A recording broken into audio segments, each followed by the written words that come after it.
Bonjour Constance. Bonjour Anna. Merci de nous recevoir dans les locaux lyonnais de Little Big Connection. Est-ce que tu pourrais dans un premier temps, en quelques mots, te présenter et nous raconter ton parcours ? Avec plaisir, donc Constance Névoret, je suis CEO Little Big Connection. Ça fait 10 ans maintenant que j'évolue dans le groupe Mantou, dont Little Big Connection fait partie. J'ai vécu pendant presque une dizaine d'années à l'étranger au cours des 12 dernières années, en Allemagne, en Angleterre et au Canada, qui a été ma plus longue expérience, puisque j'y suis restée 8 ans, où j'ai développé les bureaux de Mantou, donc les opérations, le business, en partant de quasiment zéro jusqu'à 200 personnes. Donc ça a été une aventure assez formidable. Et puis il y a 3 ans, donc je suis devenue CEO pour Little Big Connection. À un moment, on était en train de passer de la phase de start-up à scale-up. Donc quand j'ai rejoint, on avait 50 personnes dans les équipes à peu près. Maintenant, on en a 300. Donc c'est une entreprise qui est en permanente évolution et en pleine croissance. Et donc c'est un défi quotidien et un défi très passionnant de pouvoir piloter Little Big Connection dans cette phase de sa croissance. Et à titre personnel, je suis revenue donc vivre dans les alentours de Lyon et je suis maman de 2 petits garçons. Yes, ok. Ils ont quel âge ? 1 an et demi et 3 ans et demi. Ah oui, très donc je jeune. ne m'ennuie pas. Merveilleux. Et donc quand tu as rejoint le groupe Mantou, c'était pour Little Big Connection tout de suite ? Alors non, c'était dans le cadre d'une autre marque.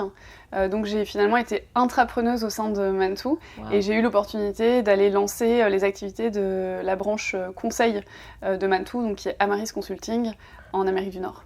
D'accord, donc tu as commencé pour Amaris Consulting et ensuite tu as rejoint la marque en fait Little Big Connection. Absolument. Ok. Et comment est donc née Little Big Connection ? Alors Little Big Connection est née à un moment où les grandes entreprises avaient besoin d'avoir des expertises externes parce qu'elles avaient du mal à trouver les bonnes compétences, les bons talents pour être capables de pouvoir innover, d'être capables de se transformer. Et de l'autre côté, il y avait finalement des experts, des indépendants, de plus en plus d'indépendants, des personnes qui avaient envie d'avoir de la flexibilité, de l'autonomie et qui pour autant ne voulaient pas renoncer à la qualité des projets. Donc il y avait envie de continuer à avoir des projets pour des grands groupes, sur des projets intéressants et des projets impactants. Et ces deux mondes-là avaient un peu du mal finalement à se trouver. Donc Little Big Connection, finalement, on est arrivé avec la mission de se dire qu'il fallait arriver à faire le pont entre ces deux mondes. D'un côté, le monde des grandes entreprises, face à cette pénurie de talents auxquels ils faisaient face, et de l'autre côté, le monde des indépendants ou des petites sociétés de conseil. Et donc notre mission, ça a été de faire le pont, faire le lien entre ces deux mondes-là. Ok, et donc aujourd'hui, les besoins qu'on retrouve sur la plateforme Little Big, ça concerne aussi bien les développeurs que les marketeurs. Est-ce qu'il y a aussi des fonctions de graphisme ou de branding, par exemple ? On a encore une majorité de nos besoins qui sont liés à l'IT et au digital. On commence à avoir un élargissement, ça correspond à peu près à 20% de la totalité des besoins qui sont effectivement sur d'autres fonctions. On a aussi à cœur de développer des partenariats. On ne veut pas forcément devenir la marketplace spécialisée dans tous les cœurs de métier. Donc notre objectif, c'est aussi de se faire des partenariats avec des marketplaces spécialisés pour retrouver en fait une notion de compétence et d'expertise très forte qui est nécessaire pour pouvoir agréger et pour pouvoir faire de ces communautés des communautés soudées en fait. Ok, et donc l'indépendant qui arrive sur Little Big, il s'inscrit et derrière, comment ça fonctionne pour lui ? Alors, il va s'inscrire sur Little Big Connection et ensuite il va recevoir, il va pouvoir aller visualiser en fait des appels d'offres qui vont correspondre aux compétences que lui aux différentes expériences qu'il a pu avoir auparavant. Et une fois qu'il a reçu un appel d'offres qui lui plaît, il peut postuler sur l'appel d'offres. Et s'il est retenu par le client, alors il va y avoir une discussion avec le client. Et par la suite, une fois que le client a fait son choix, s'il décide de travailler avec ce freelance, alors le freelance, le reste du process va se faire donc, sur Little Big Connection. Donc la contractualisation va se faire via Little Big Connection. Puis enfin, le processus également de paiement, de facturation et de paiement va se faire également via Little Big Connection. Donc il y a une sécurisation aussi sur le fait d'être payé. Exactement, et puis en fait on est un point de contact unique du freelance vers le client. Est-ce qu'il y a un élargissement aussi de la typologie des clients? Est-ce qu'il n'y a que les grandes entreprises qui adressent des appels d'offres sur la plateforme, ou il y a aussi des PME, des plus petites entreprises en fait, qui recherchent des talents présents sur Little Big Connection? Alors historiquement, effectivement, c'est plutôt adressé à des grands groupes, puisqu'ils avaient l'enjeu d'arriver à avoir, de continuer à avoir une diversité de talents forte, tout en ayant un point de contact unique. Et donc, ceux qui avaient le plus de volume et ceux qui avaient donc le plus d'enjeux liés à la gestion de leurs consultants, c'était les grands groupes. Donc, historiquement, notre base de clients est plutôt les grands groupes. Néanmoins, on commence à adresser effectivement des entreprises de plutôt mid-market, et ça va être de plus en plus effectivement le cas à l'avenir. Ok. Et est-ce qu'il y a un pool de personnes chez Little Big Connection qui va aider les entreprises à sourcer les bons talents qui sont inscrits sur la plateforme, ou c'est vraiment le client qui voit en fonction des demandes qu'il reçoit? Oui, alors effectivement, on a des équipes qui sont spécialisées pour accompagner les clients. D'accord. Et pour les aider à bien à la fois qualifier le besoin du client en amont, s'assurer que les personnes qu'on va proposer correspondent bien aux attentes du client, et faire tout le suivi du process. Il y a quelque chose sur lequel on est en train de beaucoup investir aujourd'hui, sont nos algorithmes de matching. Donc notre objectif, c'est d'avoir, via du machine learning, un matching qui se fasse entre, d'un côté, les besoins des clients, et de l'autre côté, les personnes qui sont dans notre communauté. Ça facilite en fait le process de sélection au départ, et après Absolument. Il y a une équipe pour accompagner chacune des deux parties. Absolument, puisqu'on commence en fait à avoir une communauté qui est extrêmement large. On a 400 000 personnes aujourd'hui, 400 000 petites sociétés de conseil et indépendants qui sont présents sur la plateforme. Et donc notre enjeu, c'est plus cette communauté va grossir et plus on veut essayer d'en tirer le meilleur parti, le meilleur bénéfice pour nos clients et pour cette communauté. Et donc, les algorithmes nous permettront d'être plus efficaces dans la recherche, sans enlever tout l'accompagnement humain autour qui est nécessaire. Ok. Et Little Big Connection est présent dans quel pays alors? Alors aujourd'hui, on opère dans 40 pays. D'accord. On a des bureaux dans 18 pays, mais comme on est sur une activité finalement de plateforme, donc dématérialisée, il y a plusieurs pays dans lesquels on est présent et dans lesquels on n'a pas forcément besoin d'avoir de bureau à l'instant T. Notre enjeu, c'est d'être de pouvoir à la fois accompagner nos clients dans leurs opérations internationales, et en même temps, on continue quand même notre logique d'ouverture de bureaux, pouvoir adresser des marchés aussi locaux. Oui. Avec des communautés locales. Entendu. Et est-ce qu'il y a des grandes entreprises, grands groupes dont les sièges sont par exemple en Asie qui vous font appel, ou c'est plutôt des extensions? Oui, okay. Absolument. Puisqu'on a ouvert en fait nos bureaux en Asie il y a maintenant 3-4 ans. Donc on a des bureaux à Singapour, en Inde et au Vietnam. Et c'est la même chose en Amérique du Nord, où on travaille avec des acteurs majeurs des télécommunications, donc par exemple Bell au Canada, ou Desjardins qui est dans la banque, et qui sont des acteurs vraiment locaux en Amérique du Nord, et dont le siège social est en Amérique du Nord. Est-ce qu'il y a des régions du monde, selon toi, où justement le freelancing c'est un mode de travail qui est beaucoup plus adopté en fait par la moyenne des travailleurs? Alors effectivement, c'est ce qu'on regarde en principe quand on va dans un nouveau pays. Oui. On regarde le pourcentage de freelance par rapport à la population totale qui travaille. Et effectivement, il y a des pays dans lesquels il y a un nombre de freelance important. Ça va être le cas par exemple au Brésil, en République tchèque. Donc voilà, ça fait partie aussi des éléments qu'on regarde. Après, on sait que dans tous les cas, c'est une tendance générale qui est en train d'arriver. Donc que ce soit déjà le cas aujourd'hui ou que ce soit quelque chose qui soit en évolution, dans tous les cas, on considère qu'à peu près tous les marchés du monde qui sont des marchés intéressants pour Little Big Connection, puisque l'essor du freelancing est là partout dans le monde en fait. Il est mondial, ça c'est clair. Et donc, pourquoi toi, tu t'es engagée dans cette mission Little Big Connection? Pourquoi est-ce que tu as décidé de passer de Amaris en fait vers le développement de cette marque au sein du groupe Mentoo qui a été racheté, c'est ce que tu me disais, par le groupe? En 2015, donc quasiment au démarrage, donc on peut considérer que l'essentiel de la croissance de Little Big Connection s'est faite de toute façon au sein de Mentoo. Absolument. Entendu. Alors en fait, moi, je suis assez persuadée du fait qu'on n'en est qu'au début en fait de cette notion de faire le pont entre différents mondes, entre le monde du salariat d'un côté, le monde du freelancing. Et donc, dans les années à venir, il va y avoir encore plus d'enjeux pour faire en sorte que les entreprises ne fonctionnent plus uniquement en vase clos aujourd'hui. Maintenant, il faut travailler finalement en mode d'écosystème étendu.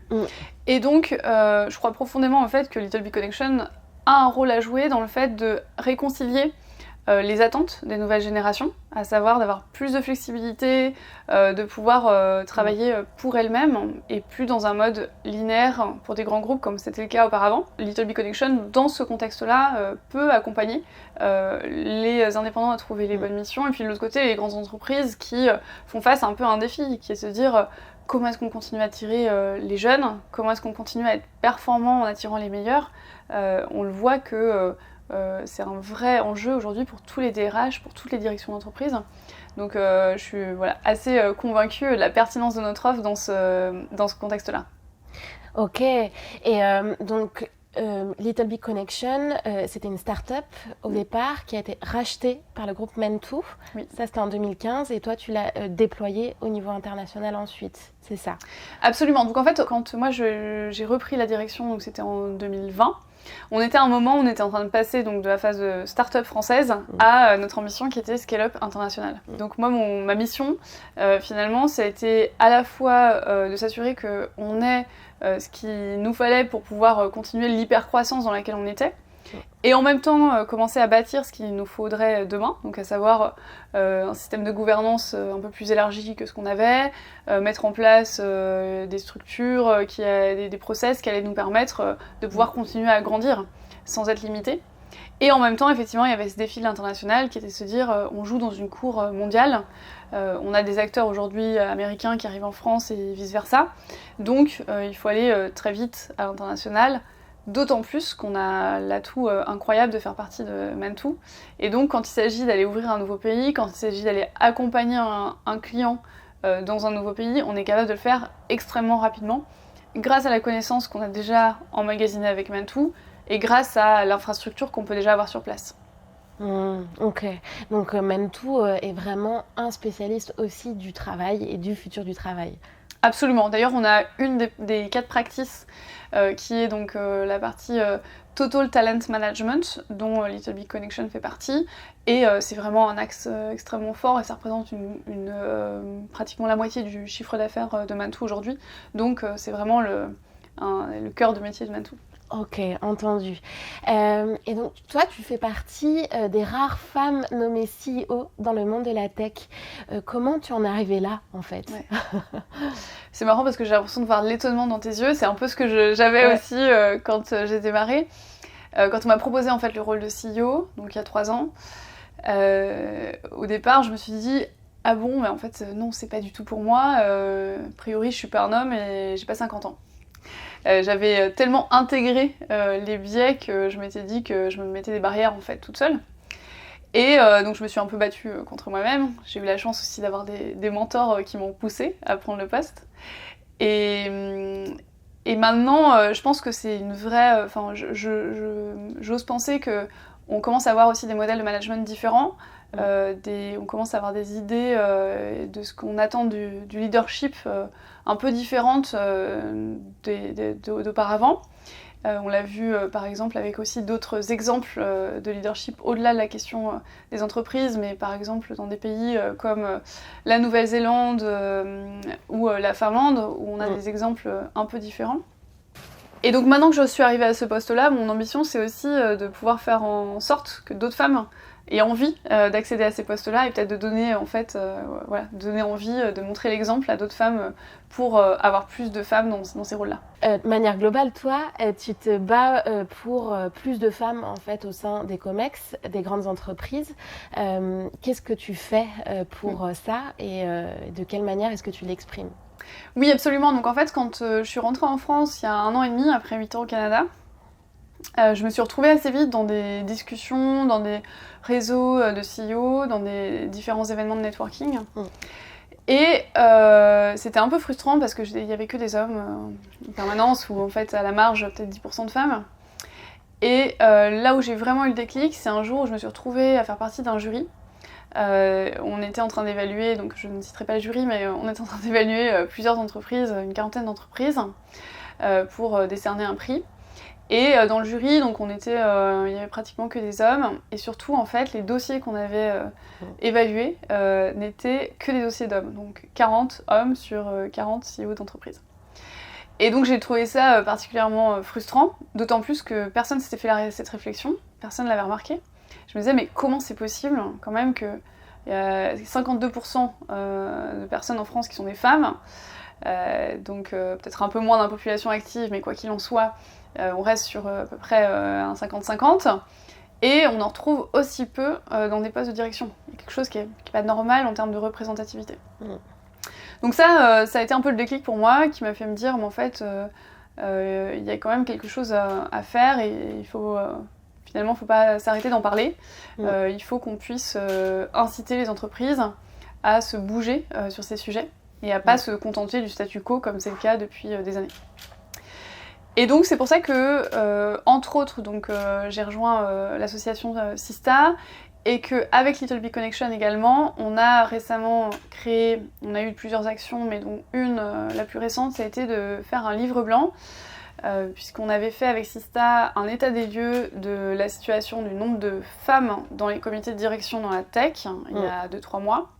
Et avec Sista et Little Big Connection, on est allé à la rencontre de ceux... Donc l'état des lieux était déprimant et catastrophique, et donc on s'est dit bon, on va pas s'arrêter là, on va aller un cran plus loin. Et donc on est allé avec Sista et Little Big Connection à la rencontre de celles et ceux qui apparaissaient comme étant les meilleurs élèves en la matière, pour aller les interroger sur ce qui a fait justement qu'aujourd'hui ils sortaient du lot. Et donc on en a fait un livre blanc avec des regards croisés qui peuvent apparaître comme étant des sortes de bonnes pratiques à adopter pour pouvoir s'engager vers une politique de parité dans les instances de direction. Et ça, ce livre blanc, on peut le télécharger sur Absolument. le site de Sista Sur le site de Sista et sur le site de Little Big Connection, aussi. Effectivement. Merveilleux, ok. Donc Sista, c'est une association pour promouvoir les femmes dans le milieu de l'entrepreneuriat, mais pas que. Absolument. Donc au départ, la vocation de Sista, c'est de pouvoir donner de façon un peu plus large aux femmes accès à des financements pour pouvoir les inciter, donc à pouvoir les aider dans leur phase de création d'entreprise. Et donc là, on a un petit peu finalement étendu cette notion-là en regardant les instances de direction et en se disant qu'a priori, s'il y a plus de femmes dans les instances de direction de façon un peu plus large, c'est probablement des femmes qui auront peut-être envie elles-mêmes d'aller créer leur entreprise plus tard, et donc de favoriser en tout cas l'entrepreneuriat féminin. Tu es très engagée aussi au niveau de l'écologie, notamment au sein de Little Big Connection. Est-ce que tu pourrais expliquer ce que vous faites en fait chez Little Big, et d'où vient cette ferveur aussi, cette importance pour toi de le promouvoir au sein du groupe ? Oui, alors en fait ça fait quelques années que j'ai réussi, je dirais, à réconcilier à la fois mon travail avec mes convictions personnelles. Ça fait longtemps que je suis à titre personnel assez engagée sur ces sujets. Depuis quelques temps, j'ai essayé de me former sur différents sujets. Donc depuis quelques temps, je suis aussi animatrice de la fresque du climat, qui je trouve est une bonne base pour sensibiliser nos équipes. Mon engagement au sein de Mantou a commencé il y a 4 ans à peu près, où en fait je faisais partie du comité exécutif de Mantou. Et j'ai pris la direction, enfin j'ai en tout cas créé avec une petite équipe en interne un nouveau département qui n'existait pas et qui s'appelait à l'époque Positive Impact, maintenant Sustainability. En parallèle de ça, donc il y avait à la fois une transformation interne, mais aussi une transformation de notre offre qu'on a engagée depuis quelques années. Okay. Pour faire en sorte qu'on puisse accompagner nos clients par rapport à leurs enjeux environnementaux. Et au sein de Little Big Connection, l'année dernière, j'ai décidé de prendre un virage assez fort sur ces sujets, donc en 2022, avec notamment la création de 2 postes dédiés. Donc on a maintenant une Chief Impact Officer qui s'appelle Léane, qui est basée au Canada, et puis un directeur du développement durable, donc du Sustainability Director, qui a pour objectif d'intégrer complètement dans nos activités business ces notions de développement durable. Ça va se traduire à différents niveaux. Le premier niveau, c'est au niveau de notre offre, c'est le fait de pouvoir connecter nos clients avec une communauté d'experts dans le développement durable. Ça, c'est le premier niveau. Deuxième niveau, c'est d'aider nos clients également à faire des choix de prestataires en fonction de critères de durabilité. Et donc maintenant, on a la possibilité sur la plateforme de pouvoir identifier des prestataires qui seraient particulièrement engagés en fonction de certaines normes sur des sujets, par exemple, de diversité ou de handicap ou des sujets environnementaux.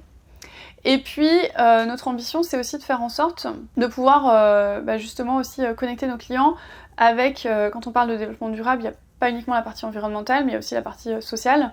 Donc notre objectif, c'est aussi de pouvoir connecter nos clients avec des prestataires qui favoriseraient des personnes en situation soit de réinsertion, par exemple, ou d'inclusion en termes de handicap. Comment est-ce que tu définirais le mot travail? Ça signifie quoi pour toi le travail? Si je te parle à titre personnel, moi c'est quelque chose qui me fait grandir, à la fois professionnellement, mais aussi en fait en dehors en tant que personne.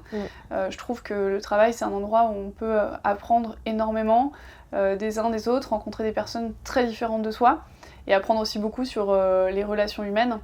Donc c'est à la fois enrichissant d'un point de vue savoir, des compétences, mais aussi finalement en tant qu'humain, en tant que personne, on y apprend beaucoup aussi. Il y a une statistique, une étude qui dit que 75% des personnes qui travailleront donc en 2030 auront un mode de fonctionnement, un mode de travail hybride, donc c'est-à-dire qu'ils ne seront plus employés permanents d'une entreprise. Il n'y en aurait que 25% qui resteraient employés permanents. Donc ça veut dire que les modes de travail vont prendre différentes formes. Quoi qu'il en soit, quelque chose qui est absolument clé, c'est que les entreprises vont devoir s'adapter pour faire face à la gestion de nouveaux types de travail, de nouvelles relations avec les personnes qui vont travailler dans leurs équipes. Et donc, ça veut dire pouvoir s'adapter à des modes de travail, un mode de fonctionnement polymorphe et savoir gérer ces différentes populations, ces différentes attentes. Et donc, quelle est la culture d'entreprise de Little Big Connection ou Mentoo autour de ce sujet du travail polymorphe en fait? Étant basé déjà dans 18 pays, ça veut dire qu'il faut savoir travailler de façon asynchrone, il faut savoir travailler de façon avec des moyens digitaux qui nous permettent de pouvoir être efficace dans notre mode de fonctionnement, dans notre collaboration, notre communication. Donc c'est quelque chose qui est inhérent et qui a toujours été, finalement, qui a toujours fait partie de Little Big Connection et de Mentoo. Et en termes de valeurs, en fait, moi je crois beaucoup au fait que on peut avoir il faut arriver à s'adapter aux différentes cultures dans les différents bureaux dans lesquels on est présent dans le monde. Et pour autant, on doit avoir un socle de base qui est commun. Et c'est ça pour moi effectivement la culture d'entreprise, c'est finalement s'assurer qu'on a des valeurs communes. Tourner autour des valeurs va être extrêmement important puisque ça va être la base, ça va être la fondation de la culture d'entreprise. Et donc chez Little Big Connection, la culture d'entreprise repose autour de 3 piliers, 3 valeurs clés. Donc la première valeur, c'est la confiance. Donc on a une culture d'entreprise où en fait on a une culture très responsabilisante vis-à-vis des personnes qui nous rejoignent. Et on ne va pas mesurer l'importance d'une personne à son titre ou à sa seniorité. On peut donner assez rapidement des opportunités, des responsabilités à quelqu'un, j'en suis la preuve d'ailleurs, et lui donner ensuite les moyens pour qu'il ou elle puisse être en succès dans son rôle. Okay. Le deuxième élément, c'est openness, l'ouverture. Donc l'ouverture d'esprit qui est nécessaire pour arriver à travailler avec des nationalités extrêmement diverses. On doit avoir une 40aine de nationalités différentes dans nos équipes. Wow. Donc c'est évidemment complexe, mais c'est un critère nécessaire pour nous de recrutement, d'avoir des personnes qui vont être ouvertes en termes d'état d'esprit, pour travailler avec des cultures, des backgrounds différents. Donc on a vraiment des équipes extrêmement diverses et extrêmement larges en termes de compétences, et localisées un peu aux 4 coins du monde. Donc cette ouverture est absolument clé, et c'est le corollaire en fait de la diversité. Et le dernier point, c'est donc la dernière valeur, c'est la performance. Donc on a eu une croissance extrêmement forte dans les dernières années et on ne compte pas s'arrêter là. A priori, dans toutes nos projections, la croissance ne va pas diminuer dans les années à venir. Et on vise donc un chiffre d'affaires de 1 milliard de chiffre d'affaires à horizon 2025. Donc ça veut dire qu'il faut qu'on continue à être excellent dans le niveau de service qu'on peut apporter à nos différents utilisateurs, à la fois nos clients mais aussi nos prestataires. Et il faut qu'on continue à aller recruter les meilleurs, à savoir les former pour continuer à étendre notre modèle partout dans le monde. Et que penses-tu de l'avenir de la gig economy? Alors, aujourd'hui, le fait qu'il y ait des plateformes qui sont arrivées depuis, qui sont maintenant bien installées dans notre quotidien, qui ont disrupté, qui ont révolutionné des business models assez anciens, le constat est assez clair. Ces plateformes sont là et tout laisse à penser qu'il va y avoir de plus en plus de plateformes qui vont s'installer dans tous les domaines d'activité. Maintenant, la question, c'est comment est-ce qu'on met en place en fait un cadre légal et une législation derrière, un cadre social qui nous permet de faire en sorte que socialement, les populations n'en pâtissent pas. Parce que je pense que c'est souvent le pendant quand on pense à la gig economy, c'est la question des droits sociaux en fait derrière. Tout à fait. Donc pour moi, l'enjeu, c'est pas d'être pour ou contre la gig economy, elle est là de toute façon. Donc l'enjeu, c'est plutôt de savoir comment il va y avoir des dispositifs législatifs, légaux qui vont être mis en place pour accompagner ces mutations-là, pour accompagner l'essor des plateformes et de la gig economy. Donc ça, c'est ma position sur la gig economy. Il y a une distinction par contre que je ferais, c'est que Little Big Connection, en l'occurrence, on est sur ce qu'on appelle la talent economy, et donc pas la gig economy. À savoir que les freelances, les indépendants, les petites sociétés de conseil qui ont choisi d'être indépendants l'ont fait par choix et pas par défaut, puisqu'on est sur des emplois qualifiés avec des personnes qui ont en majorité au moins un bac plus 5 ou un bachelor à minima dans d'autres pays. Et donc ça veut dire que c'est quand même une distinction assez forte, c'est que les freelances qui vont chercher des projets dans le domaine de l'IT, du digital, le font parce qu'ils ont choisi pour eux-mêmes d'être freelance et pas parce qu'ils le subissent. Donc je ferai la distinction quand même entre les deux, entre gig economy d'un côté et talent economy de l'autre. Oui, tout à fait. Ok, entendu. Effectivement, en fait, ils se projettent aussi sur des missions long terme et c'est pas des missions en fait à la tâche. Absolument. Qui durent 1 heure ou 2 heures. Absolument, et d'ailleurs la durée de mission moyenne chez Little Big Connection est de 13 mois. 13 mois, ah oui, ok, ça c'est important. Et comment, après le Covid, on a vu qu'il y avait l'effet de The Big Quit aux États-Unis et grande démission en France et en Europe. Comment est-ce que vous l'avez appréhendé chez Mentoo, justement cette transformation et pour retenir les talents, ou comment est-ce que vous l'avez appréhendé de manière globale ? Alors, donc déjà, d'un point de vue business, pour nous, c'était plutôt une bonne nouvelle en tant que telle, puisqu'en fait, ça veut dire qu'il y avait de plus en plus d'indépendants. Donc, pour Little Big Connection en soi, c'était plutôt une bonne nouvelle. Après, sur la question, effectivement, du turnover, on a observé qu'à la suite, donc post-Covid, on a eu un petit pic, effectivement, de turnover à ce moment-là, qui s'est assez vite calmé. Là, on est revenu sur des tendances complètement normales. D'accord. Comment est-ce qu'on l'a appréhendé ? Effectivement, ça demandait de repenser différentes choses. Donc à la fois les dispositions, les modes de fonctionnement au travail, donc le fait de mettre en place une flexibilité sur la question du télétravail, le fait, donc c'était des choses qu'on n'avait pas forcément mis en place auparavant, le fait de travailler sur la conception de quel est le sens en fait qu'on donne au travail. Et on a en fait au niveau de Mentoo tout un projet qui s'appelle Smart Working. Okay. Qui a commencé par une sorte d'observatoire pour regarder quelles étaient les bonnes pratiques, notamment aux États-Unis, et essayer de voir ce que nous on pouvait mettre en place également chez Mentoo pour repenser la question de pourquoi on travaille, comment on travaille, et surtout anticiper de la question de comment est-ce qu'on va travailler demain, et essayer d'avoir toujours une longueur d'avance par rapport à la question de la relation au travail et la façon dont on va pouvoir donc nous s'adapter en tant qu'organisation pour pouvoir proposer aux talents d'aujourd'hui et de demain un cadre dans lequel ils arrivent à s'épanouir, à y trouver du sens. Merci beaucoup Constance de nous avoir reçus dans les locaux de Little Big Connection. C'était un plaisir et c'était très intéressant. Mille merci pour tout. Merci beaucoup Anna.